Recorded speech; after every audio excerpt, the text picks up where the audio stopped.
Hello everyone, my name is Teacher Carol. How are you today? Okay, I'm good. Please get your book Science in Action 4 and please open your book on page 129. Okay, please open your book on page 129.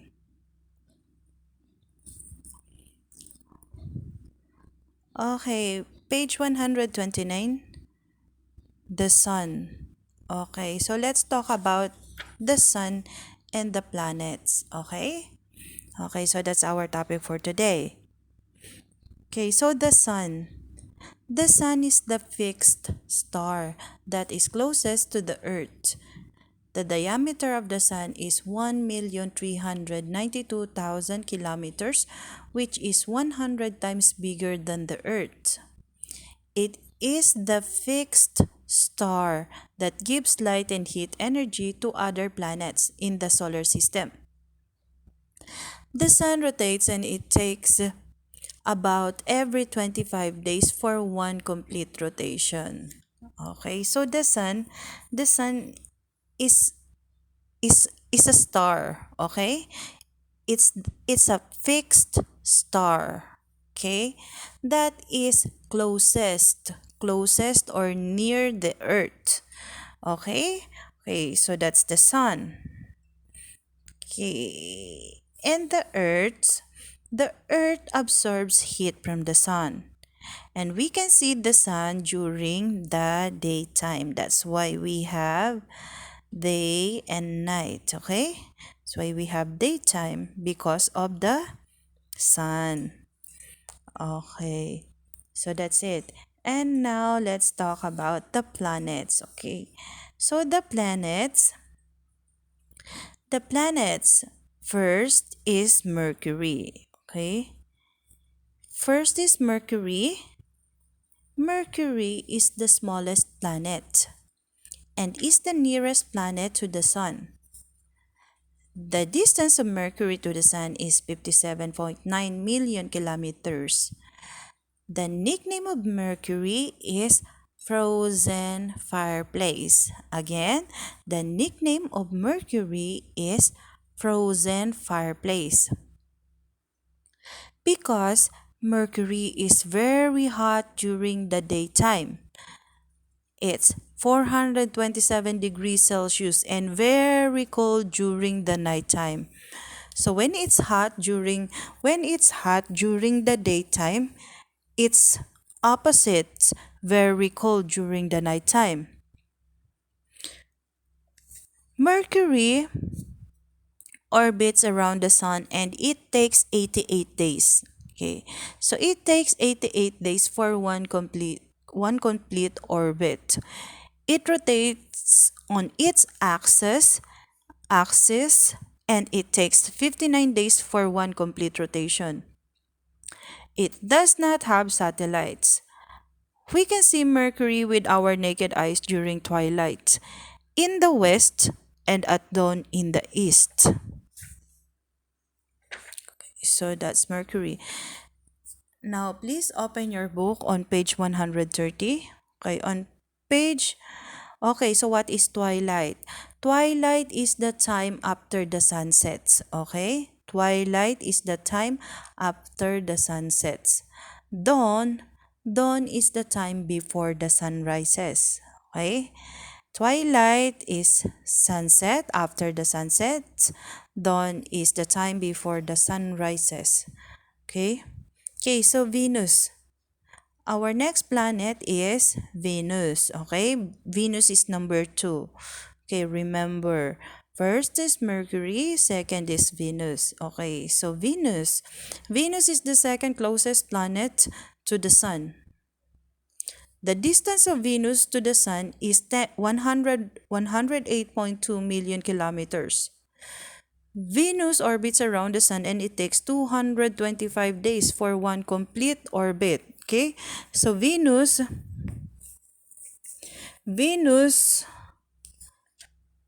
takes 225 days for one complete orbit. It takes 243 days. It takes 243 days for its rotation period.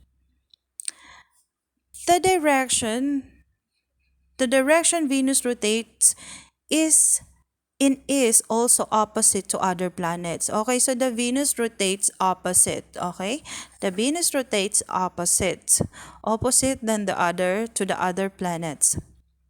It does not have any satellites. Venus is covered with a hard and sharp volcanic rock on its surface. Its asm- its atmosphere is 100 times denser than the Earth's. Most of the atmosphere on Venus is made up of carbon dioxide and sulfuric acid vapor because of the volcanic eruptions. There is no oxygen or water vapor. We can see Venus with our naked eyes during twilight in the west, when it is called the evening star. Okay, Venus is the evening star and the morning star. Okay, evening star and morning star. And at dawn in the east, when it is called the morning star. Okay, so Venus is called the morning star. Mercury is called the frozen fireplace. Okay, and the next planet is the Earth. Okay, the Earth is where we live. Okay, our planet is called Earth. Okay, so okay. Earth is the third closest planet to the sun. The distance of the Earth to the sun is 149.6 million kilometers. It is a blue planet. And it is also known as the ocean planet. Okay, so the Earth is called the ocean planet. Okay, Earth is called the ocean planet. Earth orbits around the sun and it takes 365 days for one complete orbit. Okay, it takes 1 day to complete one rotation. It has the moon as its satellite. There are living creatures on the earth because it is an appropriate distance from the sun and also has a suitable atmosphere. The earth is covered with an atmosphere made up of various gases. The most important gases are oxygen, 20% of the atmosphere, and nitrogen, 78% of the atmosphere, which creates a good atmosphere for living creatures to live in. And the next planet is Mars. Okay, number 4 is Mars. Mars is the fourth closest planet to the Sun. The distance of Mars to the Sun is 227.9 million kilometers. Mars orbits around the Sun and it takes 687 days for one orbit. It takes 24.6 hours to complete one rotation. It has two satellites called Phobos and Deimos. Mars Mars got its name due to its red color, okay? And it is sometimes called the red planet. Okay? So Mars is called the red planet, okay? Mars is red planet, Earth is the ocean planet, Venus is the evening star, and Mercury is the frozen fireplace. Okay? Remember that. Okay. The red planet, the surface of Mars is covered with stones and dust. The characteristic of the soil is iron. So it makes the planet look red and rust colored. Okay. Oops, not yet. Okay, so the next is sorry. Okay, sorry about that. So this is Mars, okay? So this is Mars. Okay, so Mars is the fourth closest planet to the Sun. The distance of Mars to the Sun is 227.9 million kilometers. Mars orbits around the Sun and it takes 687 days for one orbit. It takes 24.6 hours to complete one rotation. It has two satellites called Phobos and Deimos. Mars got its name due to its red color and it is sometimes called the red planet. The surface of Mars is covered with stones and dust. The characteristic of the soil is iron, so it makes the planet look red and rust colored. And the number 5, the fifth planet, okay, so the fifth planet is Jupiter. Jupiter is the fifth closest planet to the Sun. The distance of Jupiter to the Sun is 778.3 million kilometers. it is referred as the giant planet. Okay, so the Mars is the giant Jupiter, sorry.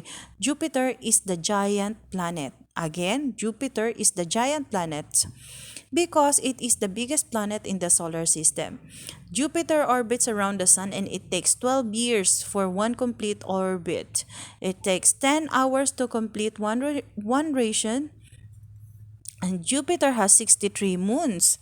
There are four big satellites known as the Galilean moons, which are Iona, Europa, Ganymede, and Callisto. Jupiter is known as a gas giant because it is made up of gas rather than rock like the Earth is. There are gases like hydrogen and helium in the atmosphere. The outstanding characteristic of Jupiter is the red big belt around the planet. Okay, so Jupiter is called the giant planet. Okay, and then number six is Saturn. Okay, Saturn. Please open your book on page 132. Okay, Saturn. Saturn is the sixth. Saturn is the sixth closest planet to the sun. The distance of Saturn to the sun is 1,427 million kilometers. It is the second biggest planet. The outstanding characteristic of Saturn is the rings around the planet. The rings are made from chunks of ice crystals. Saturn is referred to as the ring planet, okay, and the god of agriculture. Again, Saturn is called the god of agriculture, okay? Saturn is called the god of agriculture. Saturn orbits around the sun and it takes 29.5 years for one complete orbit. It takes 10.5 hours to complete one rotation. Saturn has 60 satellites. Saturn is another gas giant planet. The outer gases are hydrogen and helium. Okay, the outer gases are hydrogen and helium, and the inner is made up of metal. The core of Saturn is compacted ice. There is hydrogen, ammonia, and methane in the atmosphere. Okay? There is hydrogen and ammonia and methane in the atmosphere. And then number seven is the Uranus. Okay? Seventh planet is the Uranus. Uranus is the seventh planet in the solar system. The distance of Uranus to the Sun is 2,871 million kilometers. It is the third biggest planet. It cannot be seen with the naked eye because it is too far from the Sun. Uranus orbits around the Sun and it takes 84 years for one complete orbit. It takes 17 hours to make one complete rotation. The direction of rotation of Uranus is also opposite to other planets. Okay, so another opposite rotation is the Uranus, okay, to other planets. Uranus has 27 satellites. There are faint rings around Uranus. There is methane in the atmosphere. Okay, there is methane in the atmosphere. And then number 8 is Neptune. The eighth planet is Neptune. Neptune is the eighth planet in the solar system. The distance of Neptune to the Sun is 4,497 million kilometers. Neptune orbits around the Sun and it takes 165 years for one complete orbit. It takes 16 hours to complete one rotation. Neptune has about 27 satellites. It has a dark ring around it.